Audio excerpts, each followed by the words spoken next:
एक पत्नी की दुख भरी कहानी। एक खूबसूरत प्रेम कहानी के बाद उन दोनों ने शादी कर ली और 2 हफ्ते बाद पति काम पर जाने के लिए सुबह जब उठा और अपना चेहरा धोने के लिए बाथरूम में गया, उसने आईने में देखा कि उसके चेहरे पर अलग अलग रंगों से कुछ शक्लें बनी हुई हैं।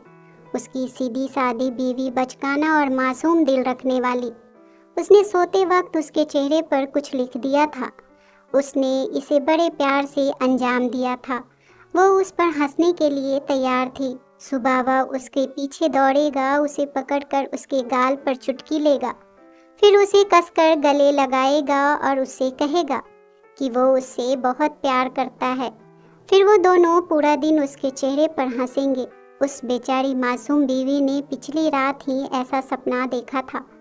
लेकिन अगली सुबह पति ने गुस्से में अपना मुंह धोया और फिर किचन में कॉफ़ी पीने के लिए चला गया, जो वह रोज़ सुबह पिया करता था। उसकी पत्नी आज कॉफ़ी बनाना भूल गई थी क्योंकि वो उससे थोड़ा सा झगड़ना चाहती थी। अपने पति से कुछ रोमांस की उम्मीदें की, जो उसने हमेशा फिल्मों में देखा था और किताबों में पढ़ा भी था।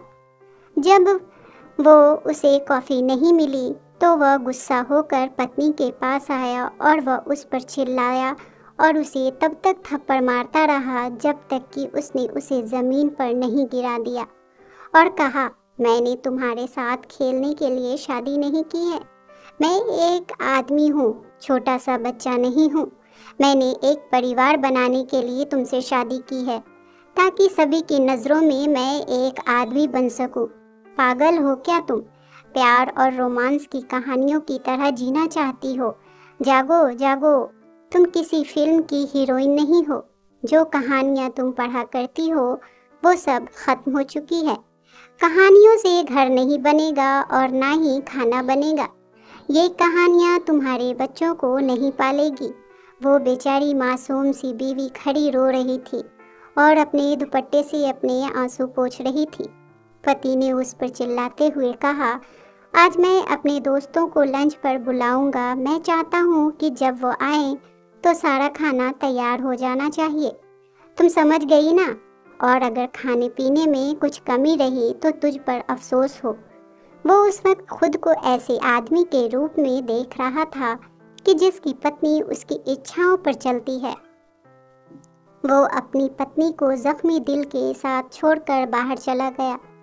वो खड़ी इतनी जोर जोर से रो रही थी कि वो ठीक से सांस भी नहीं ले पा रही थी। वो जल्दी से दोपहर का खाना तैयार करने लगी। उसकी आंखों से बराबर आंसू बहते जा रहे थे। पति उस दिन काम पर नहीं गया।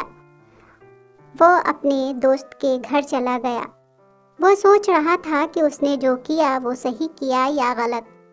वो अपने दोस्त से जाकर सारी बातें बताने लगा। आज मैंने अपनी बीवी को ये कहा, ऐसे डांटा, ऐसे मारा, लेकिन सौभाग्य से उसका दोस्त उसके जैसा नहीं था। उसने उसे अपनी बात पूरी करने की अनुमति भी नहीं दी और यह कहते हुए उसे बीच में ही रोक दिया। What man are you? यह सब कैसी क्रूरता है तुम्हारे अंदर भरी है? इस तरह तुम अपनी पत्नी के साथ व्यवहार करते हो? क्या तुम एक अच्छे पति हो? क्या तुमने ईश्वर के दूत को नहीं सुना? महिलाओं के प्रति दयालु रहो। महिलाएं कांच की बनी बोतल की तरह होती हैं। आपको उसके साथ नरमी से व्यवहार करना होगा, उसके प्रति दयालु होना होगा, उसके साथ कोमल होना होगा, उसे दुलार और प्यार देना होगा और उसे तोड़ना नहीं होगा।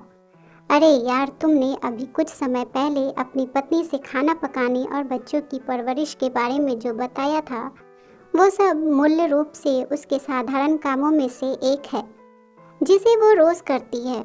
और तुम्हारा उसके साथ दयालु और स्नेही होने से ही तुम्हारे लिए उसका प्यार और जुनून बढ़ेगा। वो आपको बताए बिना घर के वो सारे काम करेगी जो तुम चाहते हो। वो तेरी दासी नहीं है और ना वो घर की नौकरानी है।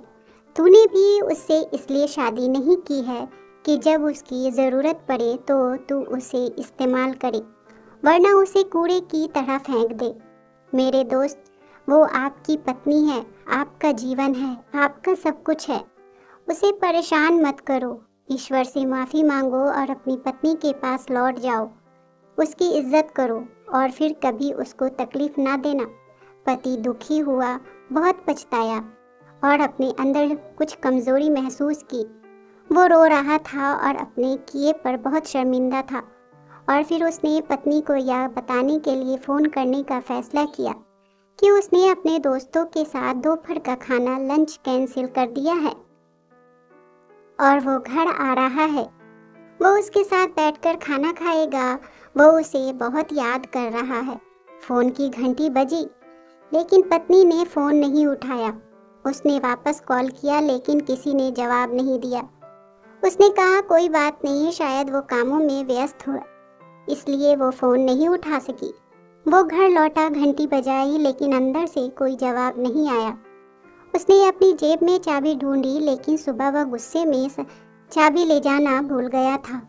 उसने खुद से सवाल किया वो क्या कर रही होगी। उसने फिर से घर की घंटी बजाई, लेकिन किसी ने उसे जवाब नहीं दिया और अचानक उसका फ़ोन बजने लगा। फ़ोन करने वाला उसका साला था। उसने बताया, बहन ने मुझे फ़ोन करके बताया, भाई मैं ठीक नहीं हूँ, मेरी तबीयत बहुत ख़राब हो रही है, मुझे अस्पताल लेकर चलो। उसने बताया, बहन यह सब बताते हुए बहुत रो रही थी। वो कह रही थी, भाई जल्दी से आ जाओ, मुझे बहुत डर लग रहा है। यह सुनकर उसके पति का दिल इस ख्याल से रुक ही गया था कि उसके साथ कुछ बुरा हुआ है। उसने एक टैक्सी रुकाई और अस्पताल चला गया। वहाँ उसे उसका पूरा परिवार मिला। उनके चेहरे पर उदासी छाई हुई थी। उसने सोचा कि वे गुस्से में उससे मिलेंगे, लेकिन क्योंकि उसकी पत्नी ने उन लोगों से इसकी शिकायत की होगी, लेकिन थोड़ी देर के बाद उसको लगा कि उसकी पत्नी ने किसी को कुछ भी नहीं बताया है। वो भी उनके साथ इंतज़ार करने लगा।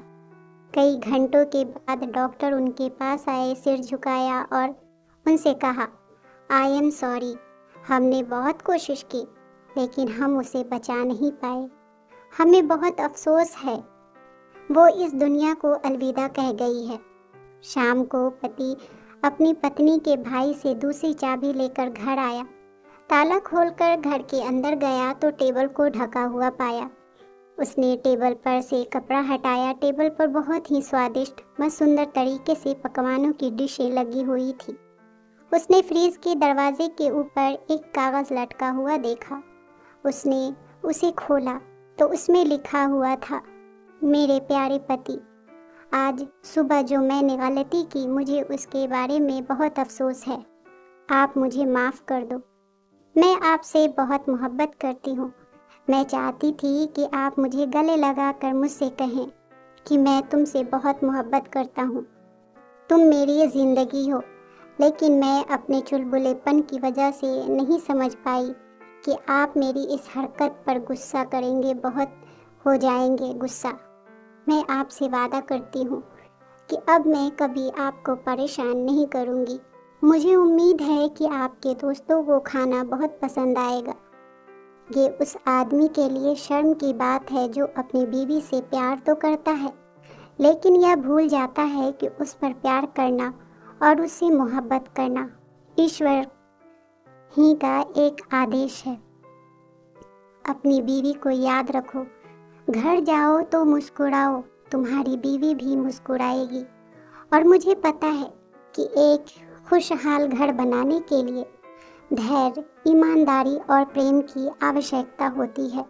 दोस्तों, आपको ये कहानी कैसी लगी हमें कमेंट में ज़रूर बताएं। प्लीज़ चैनल को लाइक, शेयर और सब्सक्राइब ज़रूर कर दें। एक नई कहानी के साथ मैं आपसे फिर मिलूँगी। इस कहानी को सुनने के लिए आपका बहुत बहुत धन्यवाद।